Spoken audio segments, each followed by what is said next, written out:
எவ்வளோ தேடினாலும் வேலை கிடைக்க மாட்டேங்குதுங்க, ரொம்ப கஷ்டமாக இருக்குங்க, நான் என்னங்க பண்ணுறது அப்படின்னு ஒரு கேள்வி. உங்களுக்கு என்ன வேணுமோ விருப்பப்பட்டது உங்களை தேடி ஓடி வரும். இறைவனை பொறுத்த வரைக்கும் பணம் என்பது வெறும் கலர் பேப்பர் தான். என்னடா என்னத்தையோ வச்சுக்கிட்டு அங்கிட்டு இங்கிட்டு உருட்டிட்டு தெரியுறாங்க அப்படிதான் பார்ப்பார் அவர் என்ன இதை என்ன பெரிய பொருளாக பார்ப்பார். அவரை பொறுத்தவரைக்கும் மிகப்பெரிய விஷயம் என்னன்னா, இதை நீங்க உணரணும். எப்போ உணர முடியும்? தியானம் தவம் செய்து கொண்டே வரும்போது அந்த ஸ்டேட்டுக்கு இறைவனே உங்களை அழைத்து செல்வார்.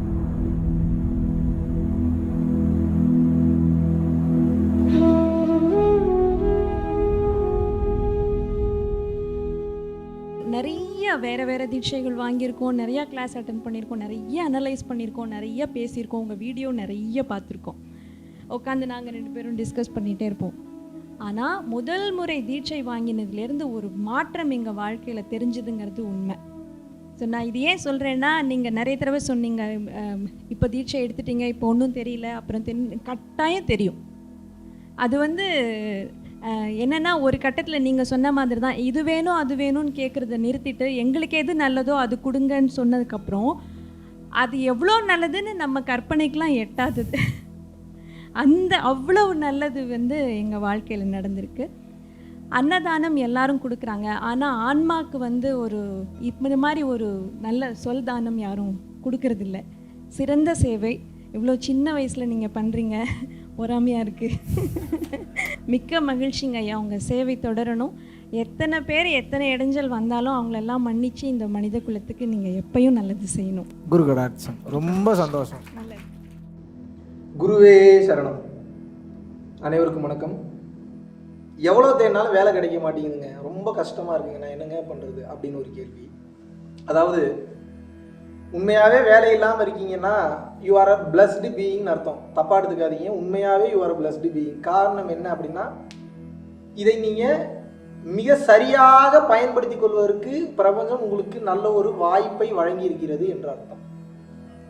இறைவன் எது செய்தாலும் நல்ல காரணத்திற்காக, நல்ல காரியத்திற்காகத்தான் செய்வார். ஸோ உங்களுக்கு வேலை கிடைக்காம இருக்குன்னா கூட அதுலேருந்து நீங்கள் ஏதோ ஒரு விஷயத்தை உணர வேண்டும் என்பதற்காகத்தான் இந்த பிரபஞ்சம், இறைவன் என்பவர் உங்களுக்கு அந்த விஷயத்தை செய்திருக்கிறார். அப்படி இருக்கிறப்போ உங்களுக்கு இப்போ வேலை கிடைக்காம இருக்குதுன்னு வச்சுப்போம். அந்த நேரத்தை நான் எப்படி பயன்படுத்தி கொள்ள போகிறேன் அப்படின்றது தான் ரகசியம், சூட்சமே இருக்கு. நீங்கள் வேலை தேடுங்க, உங்களை நான் வேணான்னு சொல்ல. எவ்வளோ தூரம் வேலை தேடி வேலை கிடைக்கலன்னா என்னங்க பண்ணுறது, நான் என்னங்க தப்பு பண்ணேன், நான் என்னங்க பாவம் பண்ணேன் அப்படின்னா நீங்கள் அதை நினச்சே ஃபீல் பண்ணாமல் டைவர்ட் பண்ணுங்க கொஞ்சம். இந்த நேரம் நீங்கள் தியானம் தவம் செய்வதற்கு எளிய நேரம், அற்புதமான நேரம். இதில் என்ன பெரிய பியூட்டி அப்படின்னா, கண்டினியூவாக நீங்கள் தியானம் தவம் செய்து கொண்டே வரும்போது வேலை இல்லாத நேரத்தில் உங்களுக்கு என்ன வேணுமோ விருப்பப்பட்டது உங்களை தேடி ஓடி வரும். இந்த உலகத்தோடைய பிரபஞ்சத்தோடைய ஃபார்முலாவே என்னன்னா, ஒரு விஷயத்தை தேடி தேடி நீங்கள் ஓடும்போது விலகி விலகி தான் ஓடும். எனக்கு வேண்டாம்ப்பா இறைவா, எனக்கு எது தேவையோ அது நீயே கொடுத்து உட்காந்துட்டீங்கன்னா உங்களை நோக்கி தானாகவே வந்துவிடும். Because you will become a magnet.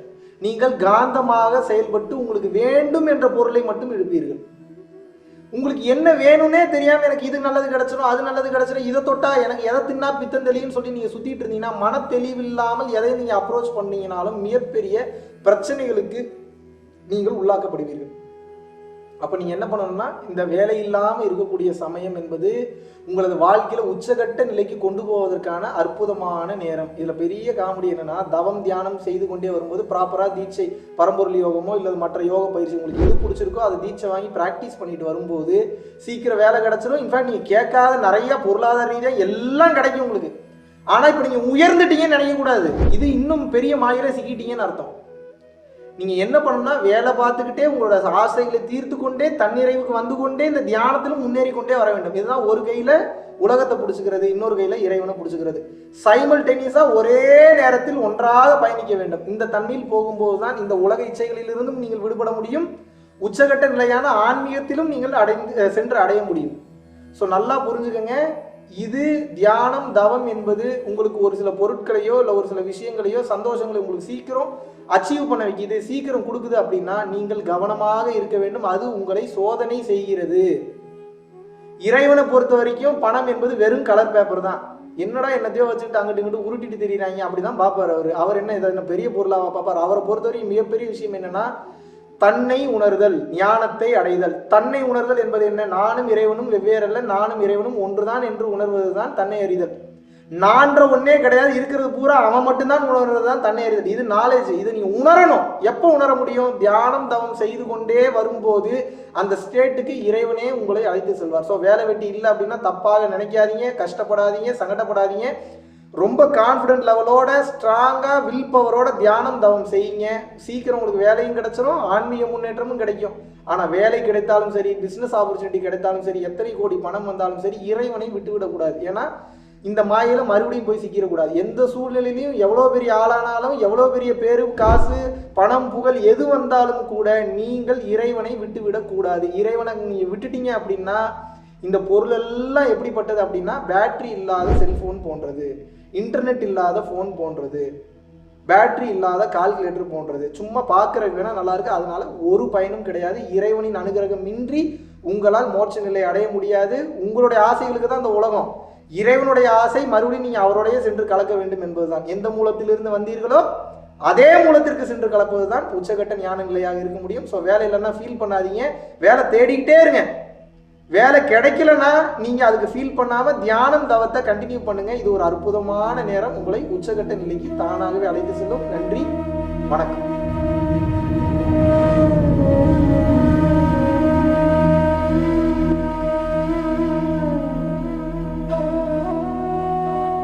பல லட்சம் மக்களுக்கு உணவளித்து அவர்களுடைய பசிப்பினியை ஆற்றுவதற்குண்டான ஒரு மாபெரும் வாய்ப்பை அந்த பிரபஞ்சமும் மக்களாகி நீங்களும் இன்றைக்கு நமது அறக்கட்டளைக்கும் அறக்கட்டளையினுடைய நிர்வாகிகளுக்கும் மற்றும் தன்னார்வ தொண்டர்களுக்கும் நீங்கள் வழங்கியிருக்கின்றீர்கள். அதன் மூலியமாக பல உயிர்களுக்கு அன்னதானம் பண்ணிட்டு இருந்திருக்கோம். பல உயிர்களுக்கு பார்த்தீங்கன்னா வஸ்திர தானம், துணிமணி எடுத்து கொடுத்துருக்கோம். பல உயிர்களுக்கு கல்வித்தொகை கட்ட முடியாத பல நபர்களுக்கு பார்த்தீங்கன்னா கல்வித்தொகை கட்டி வச்சிருக்கோம். அதுபோக ஸ்போர்ட்ஸ் கோட்டால நல்ல லெவலில் ரீச் ஆனவங்களுக்கு ஸ்போர்ட்ஸ் கோட்டால நல்ல லெவலில் வரணும்னு சொல்லி அவங்களுக்கு ஸ்பான்சர்ஷிப் பண்ணி அடுத்தடுத்த கட்டத்துக்கு அனுப்பிச்சு வச்சிருந்திருக்கோம். பரம்பொருள் ஃபவுண்டேஷனுக்கு நன்கொடையாக நீங்கள் அனுப்பும்போது உங்களால் எவ்வளவு முடியுமோ இவ்வளவுதான் பண்ணணும் அப்படின்ற நிர்பந்தம் கிடையாது. உங்களால் எவ்வளவு முடியுமோ அவ்வளவு நீங்க அனுப்பும்போது இன்னும் பல உயிர்கள் வாழ்வில் மிக சிறந்த நிலை அடையும். அந்த புண்ணியம் நிச்சயமாக உங்களுக்கு சேரும். சோ உங்களது வாழ்வில் பல பிரச்சனைகளை மாற்றி அமைக்க பல டோர்ஸ் ஓபன் ஆக உங்ககிட்ட இருக்கிறத அதிகமாக வெளியே கொடுங்கள். உங்களால் முடிந்தவர்களுக்கு உங்கள் கைகளாலேயே கொடுங்கள். ஞானமும் இந்த தானமும் இரண்டு கண்களாக பரம்பொருள் அறக்கட்டளைக்கு எப்போதும் செயல்பாடாக இருக்கும். நன்றி, வணக்கம்.